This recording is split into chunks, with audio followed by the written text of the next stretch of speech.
This channel does not promote any violent, harmful, or illegal activities. All content provided by this channel is meant for an educational purpose only. Phulbari পতন চা বাগানের ওখানটা এটা রাত আচ্ছা আচ্ছা এটা ফেলে ফেলে গেছে।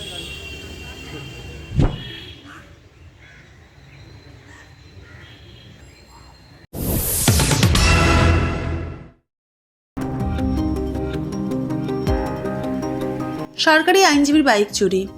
দার্জিলিং আদালতের সরকারি আইনজীবী নির্মল রায়ের বাড়ি মাটিগাড়া থানার শালবাড়ি এলাকায়। তার বুলেট বাইকটি বাড়ির সামনে থেকে চুরি যায়। অপরদিকে ভোর রাতে শিলিগুড়ি মেট্রোপলিটন পুলিশের মাটিগাড়া থানার এন্ট্রি ক্রাইম উইং পেট্রোলিং চালাচ্ছিল। সেই সময় চা বাগানের রাস্তা দিয়ে এক ব্যক্তি একটি মোটর বাইক নিয়ে যাচ্ছিল। পুলিশের সন্দেহ হয় পুলিশ ওই মোটর বাইক চালককে দাঁড় করানোর চেষ্টা করে, কিন্তু ওই ব্যক্তি মোটর বাইক নিয়ে পালিয়ে যাওয়ার চেষ্টা চালায়।